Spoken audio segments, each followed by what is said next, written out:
Students, आज हम part method में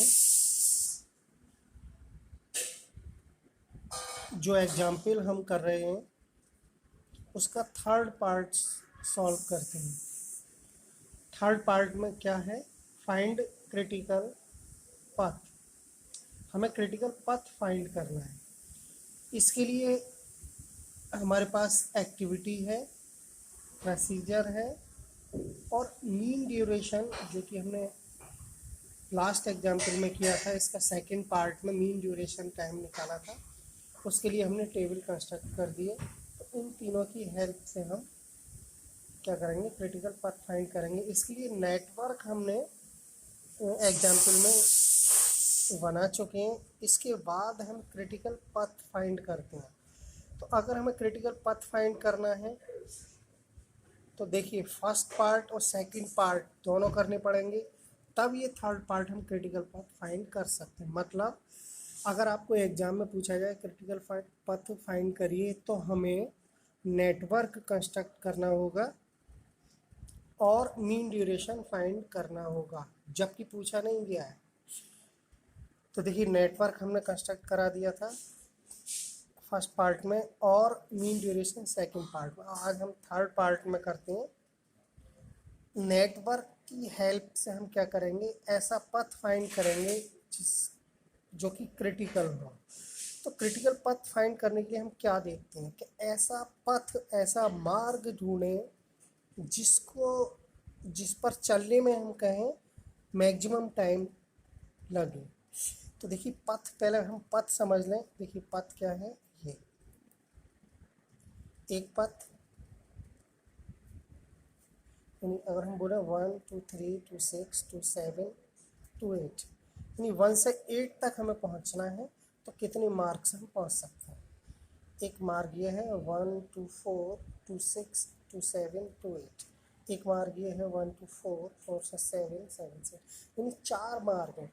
और चारों मार्ग से हम क्या करें कि हम अलग अलग टाइम फाइंड आउट कर लें कि हर मार्ग से 1 to 8, मतलब इसका मतलब है कि किसी भी प्रोजेक्ट को कंप्लीट करने के लिए हर पथ से कितना कितना टाइम लगेगा। तो वही हम फाइंड करते हैं। देखिए, फर्स्ट मार्क, ये जो ए के बराबर में लिखा हुआ है, ए एक्टिविटी है जो कि हम जानते हैं। 6 ड्यूरेशन है, जो कि मीन ड्यूरेशन हमने फाइंड आउट किया है। तो वो हमने हर एक्टिविटी के बराबर में नेटवर्क पर शो कर दिया है। देखिए, अब हम क्या करेंगे? फर्स्ट मार्क देखते हैं। फर्स्ट मार्क क्या है हमारा? वो हमने यहाँ लिखा है। देखिए, 1 2 2 2 5 2 8, यानी 1 से 2 जाए, 2 से 5 जाए, 5 से 8 जाए। एक पथ है। इस पथ पर हम टाइम देख लें। देखिए, 1 से 2, 2 से 5, 5 से 8, यानी कि प्रोजेक्ट कंप्लीट करने के लिए 1 से हमें 8 तक जाना होगा। किसी भी मार्ग से हम जा सकते हैं। तो हमें वो मार्ग ढूंढना है, वो पथ ढूंढना है जो क्रिटिकल हो। क्रिटिकल पथ के लिए हमें क्या ढूंढना है कि ऐसा पथ जिस पर मैक्सिमम टाइम लगे, यानी प्रोजेक्ट को पूरा करने में ज़्यादा से ज़्यादा समय लगे। तो हम देखिए, 1 के लिए जो हमारा टाइम है वो 0 है। 2 के लिए हमारा टाइम है कितना है? 1 से 2 तक पहुंचने के लिए 6, ए एक्टिविटी के लिए। और 2 से 5 पहुंचने के लिए 2, और 5 से 8 पहुंचने के लिए 5। तो हम हर इवेंट के लिए, या हम कहें हर नोड के लिए टाइम, देखिए 1 का 0 ये लिखा है। 1 के लिए 0 होता है, क्योंकि इस एक्टिविटी को कंप्लीट करने के लिए कोई टाइम नहीं चाहिए। यहाँ देखते हैं 1 से 2, 2 के लिए टाइम कितना चाहिए? 6, क्योंकि 1 से 2 तक आने में 6 वीक 6। देखिए, 5 एक्टिविटी तक, यानी 2 से 5 तक आने में कितना टाइम लगता है? 2 से 5 2। तो यहाँ हमने क्या लिखा? तो 5 के नीचे 2 लिखा, और ये एरो यानी प्लस, तीनों को, सबको क्या करना है? प्लस करना है। 8 के लिए टाइम, यानी 5 से 8 तक पहुँचने में कितना टाइम लगता है? 5 से 8 तक पहुँचने में 5, यहाँ लिखा। क्या कर देंगे? सभी को प्लस, 6 to 8 13 वीक्स, यानी इस पथ से हमें प्रोजेक्ट कंप्लीट करना है तो टाइम कितना लगेगा 13 वीक्स। एक और पथ का समझ लेते हैं, बाकी आप खुद कर लेना। देखिए ये पथ ले लेते हैं 1 से 4, 4 से 6, 6 to 7, 7 to 8।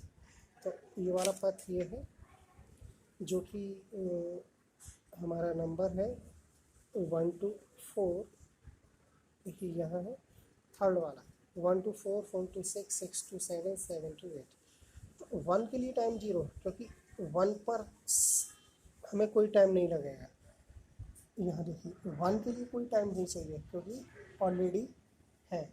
अब 1 से 4 तक पहुँचने में 4, ये लिखा है इसी के बराबर में 1 से 4 तक पहुँचने का टाइम 4। तो हमने लिखा है देखो 1 से 4 तक पहुँचने का टाइम 4, 4 से 6 तक पहुँचने का टाइम यहाँ देख लेते हैं 4 से 6 तक पहुँचने का 5। तो हमने यहाँ लिखा 4 से 6 तक पहुँचने का 5, 6 to 7 पहुँचने का, हाँ देखो 6 to 7 पहुँचने का टाइम भी 5 है। तो हमने ये लिखा 6 to 7 पहुँचने का टाइम 5। अब है 7 to 8, 7 to 8 3, 7 to 8 3। तो हमने सबको प्लस किया 4 9 14 17 वीक्स। तो हम यहाँ देख रहे हैं हमने सबको शो कर दिया है कि हमारे 4 पथ हैं, फर्स्ट सेकंड थर्ड फोर्थ। चारों पथ के लिए आप देख रहे हैं मैंने इवेंट्स यानी नोट्स को लिख दिया है कि हमें किस किस मार्ग से जाना है। हर मार्ग के लिए हमें अलग अलग टाइम आया है और देखते हैं टाइम क्या क्या आया। एक के लिए 13 आया, 14 आया, 17 आया और ये 10 आया। तो चारों मार्ग में से ये जो मैक्सिमम टाइम है वो 17 का है, 17 वीक्स। तो जो 17 वीक्स जिस पथ का टाइम आया है वो पथ क्या होगा, क्रिटिकल पथ। हमने बताया क्रिटिकल पथ होता क्या है, ऐसा पथ जिस पर प्रोजेक्ट को करने में यानी कंप्लीट करने में मैक्सिमम टाइम लगता है। तो हम यहाँ शो करें, देखिए फिगर में हमने डार्क से कर दिया है 1 to 4, 4 to 6, 6 to 7, 7। तो ये वाला जो पथ है वो क्या है, क्रिटिकल पथ। क्यों है क्रिटिकल पथ, क्योंकि इस पथ पर हमने देखा, इस पथ पर अगर हम इन एक्टिविटी को करके प्रोजेक्ट कंप्लीट करें तो उस प्रोजेक्ट को कंप्लीट करने में कितना टाइम लगता है, 17 वीक्स, जो कि मैक्सिमम है। हर पथ के लिए मैक्सिमम है, हर पथ से मैक्सिमम है। तो क्रिटिकल पथ क्या होगा, हमने लिख भी दिया क्रिटिकल पथ इज़ 1 to 4 to 6, और टाइम कितना 17 वीक्स। ये तो हमने कैलकुलेशन के द्वारा निकाला और हम शो फिगर में इस तरीके से कर देंगे, जिस पथ के लिए उसको डार्क कर देंगे। तो ये क्या हो गया, क्रिटिकल पथ। ओके।